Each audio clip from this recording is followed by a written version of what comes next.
আসসালামু আলাইকুম। আমার অনেক বন্ধুরা জানতে চেয়েছে যে আসলে আমি ইতালিতে যে বাসা নিয়েছি সেই রুমটা দেখতে কেমন? তাই আজ আমার এই রুমটা সবার কাছে শেয়ার করলাম। আসলে গেট দিয়ে ঢোকার পরে বাথরুমের সাথেই হচ্ছে আমার রুমটা। অ্যাটাচড বাথরুম নয়। রুমের দরজা খুলে ভিতরে ঢুকেই আমার বেড।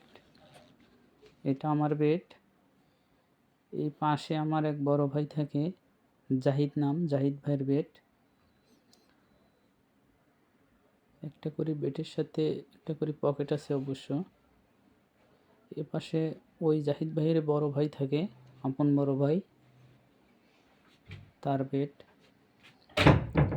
অর্থাৎ একটা রুমে 3টি বেড আছে। ওনারা 2 ভাই আর আমি, 3 জন মিলে একটা রুমে থাকি আমরা। অনেকেই জানতে চেয়েছে এই রুমের ভাড়া কত এবং থাকা খাওয়া আসলে কত টাকা খরচ হয়। সেই সুবাদে ভিডিওটা করা। এসি আছে, এটা হচ্ছে ওয়ারড্রব।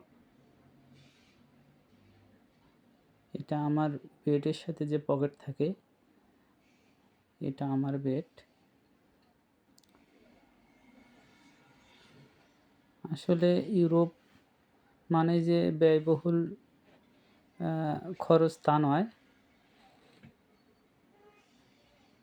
এটা আমার মোবাইল চার্জার, এটা আমার বেড, এটা জাহিদ ভাইয়ের বেড, এ পাশে ওনার ভাইয়ের বেড। এই হলো আমার রুমের অবস্থা। তবে চিপ রেট অবশ্য। এই দরজা খুলে বের হলেই বাম পাশে আমার হচ্ছে আমাদের ওয়াশরুম। তবে ওয়াশরুম সবসময় নিট অ্যান্ড ক্লিন থাকে। বেসিন আছে, ওয়াশরুম। গোসল করার জন্য 2 ধরনের ব্যবস্থা আছে।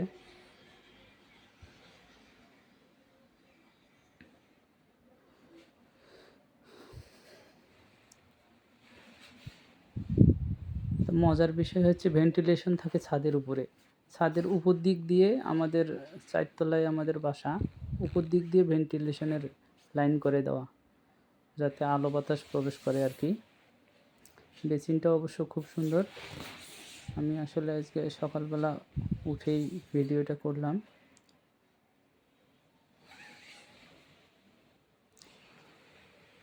এটা হচ্ছে ওয়াশরুম, বাথরুম গোসল করার জন্য। ঠান্ডার সময় অবশ্য সমস্যা হয় না, গরম পানির ব্যবস্থা করা আছে। তবে আপনারা